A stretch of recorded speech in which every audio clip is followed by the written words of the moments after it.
Meanwhile, in Memphis, for all the spending that took place in this historic summer of free agent contracts, the biggest contract in NBA history by total value went to Mike Conley of the Memphis Grizzlies, $152 million over 5 years. Vince Cellini caught up with Mr. Moneybags himself.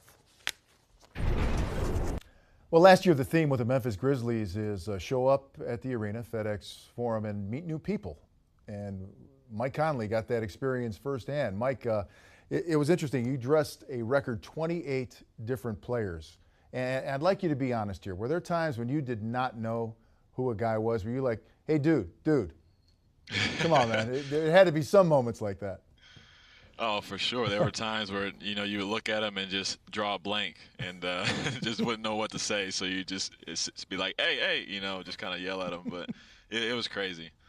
I can't imagine have you ever been around anything like that before? Not in all my years of playing. I've never been a part of a season quite like that where there were so many guys in and out and so many injuries. And, it was awful. But I was excited to see that we played through it and found a way to make the playoffs, despite all that.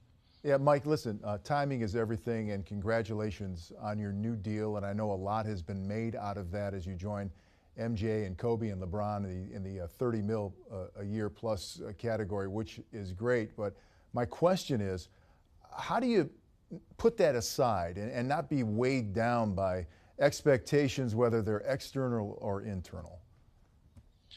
Well, first off, I think that I put, expectations and pressure on myself. The pressure that I get from outside of myself doesn't bother me. So I go out there and try to perform at a level that I believe I can play at, and I'll go out there and do that. Just set aside the money, set aside the what media might be saying, and go out there and play my game, because that's what I've always done. I've always had to kind of fight the critics in whatever way, and this is going to be just another battle for me, another obstacle, and I just got to continue to believe in myself and be confident. Are the guys giving you any grief about it? Have they teased you about it a little bit? I get it everywhere I go, man. They don't even call me my name anymore. They call me 153 and all these numbers, and I'm just like, yeah, I don't got to do that, and it's just a fun time around here. All right, well, let's move on now and talk about a new voice in your locker room, and that's David Fizdale, and just some of your early impressions of working with him. He is not short on energy, that's for sure, is he? No, he's a bundle of energy, man, and he's a nice spark, a new change for us that, even though we've had great seasons before, I think just having a different voice, having a guy come in here with all the energy he has and expectations he has for this team. He's in the gym every day with us. He's has everybody present. All the players are up on the court running, conditioning, and coaches are right there with us. So it's pretty cool to see the environment he's kind of started out here for the first couple months. It must be nice now to get yourself healthy, Marc Gasol healthy, and when that happens and you can assemble some of these pieces, and I want to get to Chandler Parsons in a moment, what does that allow the Memphis Grizzlies to do that makes them most efficient? Well, with all of us healthy, I think we're a dynamic team. With Marc Gasol, I think being one of the better centers in the league both ways, and his ability to make plays and pass the ball and be unselfish. And you couple that with myself and Chandler and Ximo and all the guys we have. We're a team that's a threat on both ends, and we have some versatility with our size and our ability to shoot now with Chandler and on the outside and his height and mismatch capabilities. So we're excited about the opportunity to have everybody out there healthy and going forward. Yeah, when I think of Memphis Grizzlies, I think grit and grind. When I think of Chandler Parsons, I don't always think grit and grind. But maybe that's okay, because like you said, it's sort of signaling maybe a change in style and a change that might be necessary for Memphis in terms of growing and being more effective overall.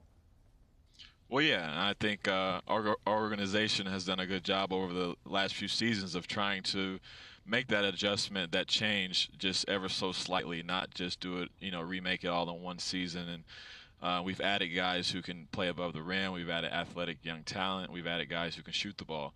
and playmakers. So we're slowly making that transition to being able to play faster, being able to play with more of an open space court, and allowing our guards to get in there and make plays. Yeah, it was remarkable that with all the injuries, Memphis got in the mix and won 42 games. So now that has to be encouraging moving forward, implementing some new pieces. Mike, what are some goals for this team now in the always competitive Western Conference? Well, in Coach Fizz's words, we're out to win a championship, and that's it. That's what we're trying to do, and if we believe that from day one, then we have that ultimate goal to achieve, and that's it. We don't think about anything other than that. When we walk into the arena, we have a big picture in our locker room of the trophy, and and a bunch of quotes under that. So I mean, it's just we have one goal, one unified goal as a team, and we believe that if we stay healthy, we get to the playoffs, we're always a team that can shock the world and do big things. Yeah, well, that's the first step. Mike Conley, thank you so much for joining us. Wish you luck and health this year, and we're looking forward to watching this new Memphis Grizzly team. Thank you. Thanks, Vince. Thanks for having me. All right, thank you.